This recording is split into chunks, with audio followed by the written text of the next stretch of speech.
আচ্ছা, তুমিও কি ইংরেজি প্রথম পত্র না পড়ে বা কম পড়ে ভালো ফলাফল করতে চাও? তাহলে আজকের এই ভিডিওটা তোমার জন্যই। আজকের ভিডিওটাতে আমরা বলে দেব কিভাবে অল্প পড়েই বা একদমই যারা এখনো পড়ো নাই, সামনে পরীক্ষা, তোমরা কিভাবে ইংরেজি প্রথম পত্রে ভালো করতে পারো। ফার্স্ট অফ অল আমি বলব যে ভাইয়া তোমরা কোয়েশ্চেন প্যাটার্ন বোঝো। যে কি আছে তোমাদের মধ্যে মানে বহুত সংখ্যক স্টুডেন্ট এমন আছে যে তোমরা এখনো জানোই না যে ইংরেজি প্রথম পত্রে কি আসে, কিভাবে অ্যান্সার করতে হয়। সবার আগে আমাদের শিখতে হবে অ্যান্সার করা। এখন অ্যান্সার করা শিখবা কিভাবে?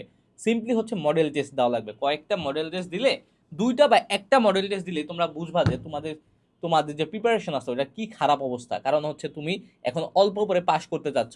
এখন যখন মডেল টেস্ট দিবা এটলিস্ট হচ্ছে তোমার আইডিয়া হবে কোশ্চেন সম্পর্কে। যখনই কোশ্চেন সম্পর্কে আইডিয়া হবে তুমি কি করবা যে তুমি রিসোর্স সংগ্রহ করা শুরু করবা যে কিভাবে অ্যান্সার করা যায়, কিভাবে এগুলো সলভ করা যায়। ফার্স্ট অফ অল আমি বলবো যে তোমার বড় ভাই বোন বা ক্লোজ কোনো ফ্রেন্ড যারা একটু ভালো স্টুডেন্ট তাদের হেল্প নেবা। তাদের হেল্প নেওয়ার পরে আগে কোশ্চেন প্যাটার্নটা বুঝবা, কারণ কোশ্চেন প্যাটার্নটা বোঝা খুব ইম্পর্টেন্ট। এখন আসলাম কোশ্চেন প্যাটার্ন স্যার বা অন্যান্য কোনো মাধ্যমে আমি শিখে গেলাম, এইবার লেখাপড়াটা করবো কিভাবে।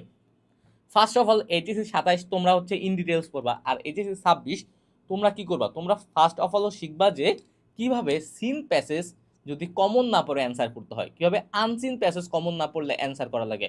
আর মোস্ট ইম্পর্টেন্টলি তোমার কি শিখতে হবে, রিটেন পার্টটা। কারণ হচ্ছে তুমি যদি রিটেন পার্টটা না শিখো তাহলে জীবনও পাস করতে পারবে না। তাই সবার আগে শিখতে হবে যে ইনফর্মাল লেটার কিভাবে লিখতে হয়, তারপর ইমেল কিভাবে লিখতে হয়, প্যারাগ্রাফ কিভাবে লিখতে হয়, তারপর ডায়লগ কিভাবে লিখতে হয়, ফ্লো চার্ট কিভাবে লিখতে হয়, তারপর তোমার গ্রাফ কিভাবে লিখতে হয়। যখন তুমি এগুলো নিয়মগুলো জানবা, নিয়মগুলো তোমার নোট করা থাকবে, পরীক্ষার হাতে আগে কিন্তু তোমরা জাস্ট কি একদিন বন্ধ পাবা। সুতরাং ওই একদিন বন্ধে তুমি জাস্ট নিয়মগুলো দেখে যাবা। তারপরে পরীক্ষার হলে যদি ওই নিয়ম থেকে তোমার যাই আসবে না কেন তুমি ওই নিয়ম অনুসারে অ্যান্সার করবা। আর যদি কমন না আসে তখন কি করবা, কমন না আসলে দেখো তোমার যদি নিয়মগুলো ঠিক থাকে, তোমার ভিতরে লেখাটা একটু খারাপ হলেও তোমাকে মার্কস দিয়ে দিবে। অ্যাটলিস্ট তুমি 50%, 50%, 60% মার্কস পাবা যদি ভিতরের লেখা আজে বাজেও হয়। কিন্তু একটা কথা হচ্ছে রিটেনের তোমার হচ্ছে নিয়মগুলো আর হাতের লেখাটা একটু সুন্দর হওয়া লাগবে, ক্লিয়ার হওয়া লাগবে। তাইলে আশা করা যায় যে 50%-এর উপরে মার্কস পাবা।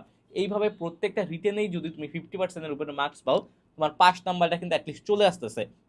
এখন পাস নাম্বার আসার পরে তখন হচ্ছে তুমি অন্যান্য বিষয়ে ফোকাস করবা। এই ক্ষেত্রে আমরা আমাদের ইবিআই কোর্সের কথা বলতে পারি। ইবিআই কোর্সে আমরা 10টা ক্লাস ইংরেজি প্রথম পত্র শেষ করছি। এখন আমরা 10টা ক্লাসে কি পড়াইছি, অ্যাকচুয়ালি কি আমাদের যে ইংলিশ ফর টুডে বইটা 10টা ক্লাসে পড়ানো সম্ভব? না, 10টা ক্লাসে সম্ভব না। আমরা অ্যাকচুয়ালি কোথায় ফোকাস করছি, যে কিভাবে অ্যান্সার করা লাগে। যদি তোমার একটা জিনিস, একটা টপিক আনকমন পড়ে, কমন না আসে, তাহলে কিভাবে অ্যান্সার করবা, তুমি রিঅ্যারেঞ্জ কমন না আসলে কিভাবে অ্যান্সার করবা, তারপর হচ্ছে ফ্লো চার্ট কিভাবে অ্যান্সার করবা, প্রত্যেকটা রিটেনের যে ধরনগুলো আছে, নিয়মগুলো আছে, আমি ধরে ধরে ধরে ধরে তোমাদের বুঝিয়ে দিছি। এর ফলে কি হবে যে পাস করাটা একদম ইজি হয়ে যাবে। আর ইজি তো, আর যারা একটু ভালো তোমরা হচ্ছে জানলা, শিখলা, এ প্লাস পাওয়াটা সিকিউর করলা। এই হচ্ছে মোটামুটি বিষয়। তারপরে যখন তোমার নিয়মগুলো শেখা শেষ, প্র্যাকটিস করবা। এবং কয়টা মডেল প্র্যাকটিস করবা এই একটা প্রশ্ন তোমাদের হাতে থাকে। এখন আমি ভাইয়া বলবো যে যদি তোমার হাতে সময় থাকে তাহলে তুমি মিনিমাম হচ্ছে 5টা হচ্ছে মডেল টেস্ট কমপ্লিট করবা। 5টা মডেল টেস্ট দিলেই তোমার মোটামুটি দেখবা আয়ত্ত হয়ে গেছে। প্রথম 2টা একটু কষ্ট হবে, প্রথম 2টা খারাপ হবে, খারাপ হলে সমস্যা নেই, পরেগুলো আস্তে আস্তে কি গ্রাজুয়ালি ঠিক হয়ে যাবে। এইভাবে যদি লেখাপড়াটা করো তাহলে আশা করা যায় যে ইংরেজি প্রথম পত্র নিয়ে যে তোমরা ভয়টা পাও, ভয়টা থাকবে না। ওকে, নোটটা করো, নোটটা করে রেখো, তাহলে পরীক্ষার আগের দিন একটু ইজি হবে। তাহলে আজকের এই ভিডিওটা এই পর্যন্তই, আবার দেখা হবে। সেই পর্যন্ত সুস্থ থাকো, ভালো থাকো। আসসালামু আলাইকুম।